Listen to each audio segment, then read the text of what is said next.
માન્ય ભરૂચના સાંસદશ્રી દ્વારા ચૈતર વસાવાએ 75 લાખ રૂપિયાની માંગણી કરી તોડ કરી એવો આક્ષેપ કર્યો હતો અને આ રજૂઆત કલેક્ટરશ્રીએ અમને કરી છે એવી વાત હતી। ત્યારે જિલ્લાના વડા અમારા કલેક્ટર સાહેબને અમે મળવા માટે આવ્યા અને કલેક્ટર સાહેબે આપ સૌના હાજરીમાં ખુલાસો કર્યો કે આ તદ્દન વાત ખોટી છે।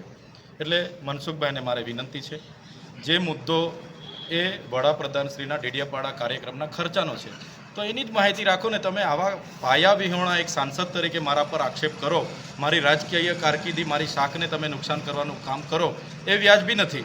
આજે કલેક્ટર સાહેબે નિડરતાથી ખુલાસો આપ્યો અને કહી દીધું કે આ તદ્દન પાયા વિહોણી ખોટી વાત છે। એટલે મનસુખભાઈ ફરી આવું વાર અમારા પર પાયા વિહોણા આક્ષેપ નહીં કરે, નહીં તો અમે લીગલી કાર્યવાહી એમના પર કરાવીશું। મનસુખભાઈનું નિવેદન બી છે કે વારંવાર એક જ મુદ્દો લઈને કેમ તમે ઉઠો છો?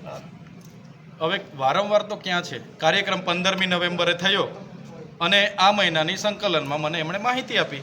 હવે જનતાના પૈસાના કાર્યક્રમ થયા તો અમે જનતાની સમક્ષ મૂક્યું છે। એમાં મનસુખભાઈને પેટમાં કેમ દુખે?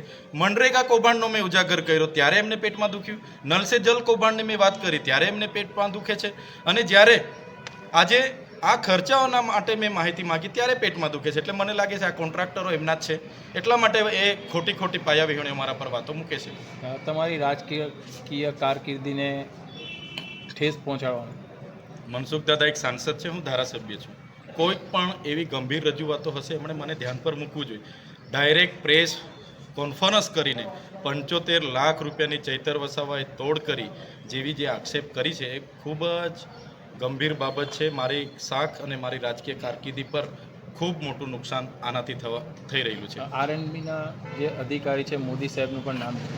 હા, એમણે માર્ગ અને મકાન વિભાગના કાર્યપાલક ઇજનેરશ્રીનું નામ લીધું છે, પણ કલેક્ટરશ્રીએ હમણાં જ તમારી રૂબરૂમાં ખુલાસો કર્યો કે બિલકુલ પાયા વિહોણી અને ખોટી વાત મનસુખભાઈએ કરી છે। ઓકે.